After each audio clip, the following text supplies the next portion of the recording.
बंधूंनो आणि भगिनींनो, जय भीम. मी परिवर्तन या स्वयंस्फूर्त सामाजिक कार्यकर्त्यांच्या संघटनेच्या वतीने बोलत आहे. महाराष्ट्रात बहुजन समाजाची लोकसंख्या सुमारे 80% आहे. त्यात ओबीसी, एससी आणि एसटी यांचा समावेश होतो.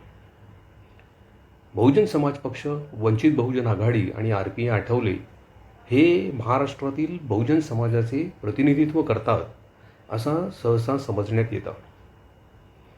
या राजकीय पक्षांच्या नेत्यांमध्ये अजिबात एकजूट नाही. यापैकी कोणीही गेल्या काही दशकात कोणत्याही निवडणुकीत नावाजण्यासारखी कामगिरी दाखवू शकलं नाही.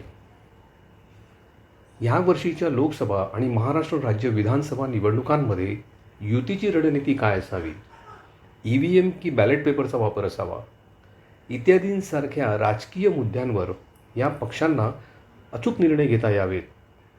याकरिता परिवर्तनने त्यांना निवडणुकीच्या विविध अंगांविषयी बहुजन समाजाचा कल काय आहे ह्याविषयी माहिती देण्याचं ठरवलं आहे.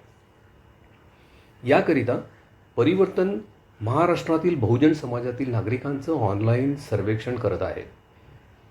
त्यानंतर परिवर्तन सर्वेक्षणाचे निकाल त्या नेत्यांना पाठवेल आणि बहुजन समाजाच्या माहितीसाठी प्रिंट आणि सोशल मीडियावर देखील प्रकाशित करू शकेल. कायद्यानुसार आवश्यक असल्याशिवाय परिवर्तन सर्वेक्षणात सहभागी झालेल्यांचे कोणतेही तपशील कोणालाही देणार नाही. बहुजन समाजाच्या उज्ज्वल भविष्यासाठी कृपया 29 फेब्रुवारी 2024 रोजी किंवा त्यापूर्वी आपण प्रश्नावली ऑनलाईन भरावी आणि सबमिट करावी अशी आपणास विनंती आहे. चला तर सर्वे पूर्ण करूया. धन्यवाद. जय भीम.